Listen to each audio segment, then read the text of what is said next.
Salut l'équipe, et aujourd'hui, nouvelle vidéo sur comment on peut faire pour éviter les blessures au football.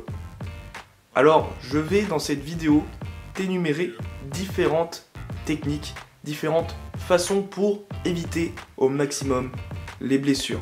Mais sache que, et tout est dans le titre de la vidéo, c'est juste comment les éviter, d'accord ? Il n'y aura jamais le risque zéro pour les blessures quand on fait du sport et quand on fait du football, d'accord ?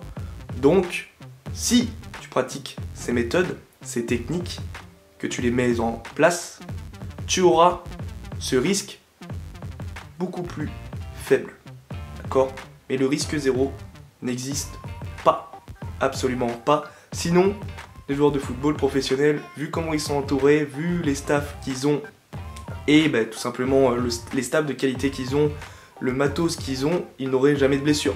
Ce qui n'est absolument pas le cas, parce que forcément, ils ont un niveau à haute intensité aussi, parce que les matchs qu'ils font, c'est quand même 2-3 par semaine, avec des entraînements tous les jours. Enfin voilà, donc faut dire qu'il faut essayer de rattraper tout ça. Mais le risque zéro, je le répète, n'existe pas. Mais aujourd'hui, tu vas apprendre à réduire ce risque. Alors, c'est parti, sois attentif. Alors, technique numéro 1, très facile. Toujours s'échauffer avant un match ou un entraînement. Un échauffement de 10 à 15 minutes sera suffisant pour avoir un corps bien échauffé. D'accord ? Donc c'est tout ce qui est répétition de gamme athlétique, d'accord ? Donc montée de genoux, talons-fesses, pas chassé, flexion, extension, tout ce que tu connais avec du travail de vitesse, agilité, etc. Changement de direction, mais vraiment de faibles changements de direction. Et bien sûr les étirements, donc activo-dynamique, c'est-à-dire que j'étire une zone, hop, je la mets en mouvement tout de suite, d'accord ? En deuxième méthode, c'est des méthodes simples pour commencer, tu prendras des jours de récupération. Et oui, c'est important, d'accord ?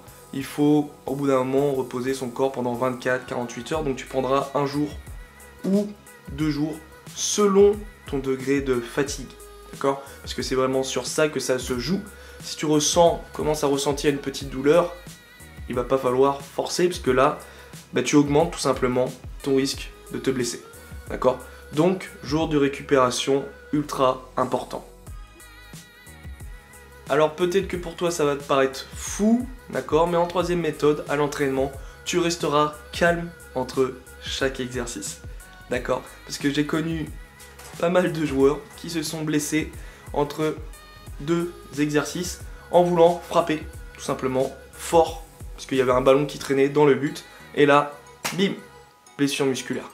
Génial, entraînement fini, et pendant un mois et demi, plus de foot, juste pour une seule frappe à l'entraînement sur un exercice qui n'était, sur quelque chose qui n'était pas prévu par l'entraîneur, d'accord ? Donc reste calme entre chaque exercice. Si tu veux faire quelque chose, c'est des passes, d'accord, courtes avec tes coéquipiers, ou de la jonglerie, tout simplement. Alors, méthode numéro 4, c'est, on va dire, ma façon de voir les choses. Il y a d'autres coachs qui te diront ça différemment, mais tu feras du stretching, donc des étirements, des assouplissements, 1 heure après ton entraînement, d'accord ? Moi je suis adepte de ça, parce qu'on a souvent des courbatures après l'entraînement, donc 1 heure après, réétirer les muscles, je trouve ça beaucoup plus intéressant que de le faire juste après l'entraînement, mais chacun voit midi à sa porte, je vais utiliser cette expression, d'accord ? Donc, c'est à toi de faire ton choix. Mais des étirements sont obligatoires après l'entraînement, d'accord, et des assouplissements, et des stretching, donc tout simplement des étirements de gymnaste avec des élastiques, etc. Donc si tu as des élastiques, c'est génial, tes étirements seront faits de façon optimale, d'accord ? Mais sache que pour les étirements, là, cette histoire sans fin, on n'a jamais eu d'études, d'accord, des scientifiques, des préparateurs physiques n'ont jamais pu prouver que les étirements réduisait le risque de blessure, mais en tout cas il réduit tout simplement les courbatures, donc le niveau de fatigue, et dans ces cas-là on peut considérer que ça réduit quand même un peu les blessures. Méthode numéro 5, et là on va dire qu'on change un peu de domaine, c'est moins simple que d'habitude. même si ça reste une technique relativement simple, la proprioception. Tu vas devoir pratiquer la proprioception. Alors la proprioception, ça va être, on va dire, même si on est beaucoup à avoir du mal à la définir, tout ce qui est travail sur surface instable. On va travailler tout simplement les muscles, d'accord, l'équilibre, tout ce qui est fibres musculaires, les ligaments, les articulations, etc. En fait, ça va tout simplement optimiser ton déplacement, d'accord, ta façon de te déplacer, ta façon de réagir à des situations plus ou moins difficiles, des situations aussi inattendues sur les matchs, un changement de direction, une glissade par exemple.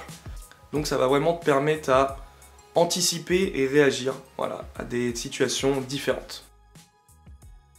Et pour finir, méthode numéro 6, et on s'arrêtera là aujourd'hui, ça sera tout simplement de faire de la musculation.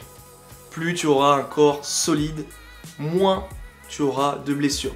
Bien évidemment, oui, tu peux te blesser pendant ton entraînement de musculation, mais là tu peux reprendre tout ce qui a été dit avant, d'accord? Tu peux travailler de la proprioception, ton échauffement, bien sûr, tu t'échaufferas avant un entraînement de musculation, tu feras des assouplissements aussi. Donc voilà, si tu pratiques de la musculation, ça sera beaucoup plus intéressant car tu vas déjà te développer, d'accord? Surtout si tu fais un entraînement vraiment visé pour le foot, d'accord? Mais ça on en parlera plus tard dans une prochaine vidéo et dans les programmes qui vont bientôt sortir. Mais voilà, la musculation pour solidifier ton corps, et comme on est beaucoup à le dire et c'est une phrase totalement exacte, avant d'être un sportif, tu es un athlète, d'accord? Avant d'être un footballeur, tu es un athlète et ton corps est ton outil de travail, prends-en soin. Alors, dans cette vidéo, tu as vu 6 méthodes pour éviter au maximum les risques de blessures au football sur toute ta saison et sur toute ta carrière, d'accord?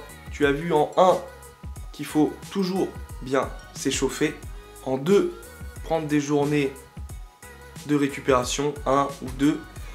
Pour moi, faire du stretching 1 heure après l'entraînement, mais en tout cas il faut s'étirer pour déjà éviter les courbatures. En 4, un truc tout bête, d'accord? Rester calme entre chaque exercice, notamment à l'entraînement. En 5, tu pratiqueras de la proprioception tout simplement pour faire réagir ton corps, d'accord, à toutes les situations que tu connaîtras durant ton match et même durant ton entraînement.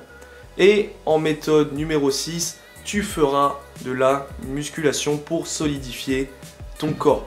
Voilà, j'espère que tu as pris note. Maintenant, à toi de mettre ces méthodes en place, de les mettre et de les planifier dans ta semaine d'entraînement pour tout simplement rester au top durant toute ta saison et ne pas avoir tout simplement de frein à ta progression, ce qui est tout simplement la blessure.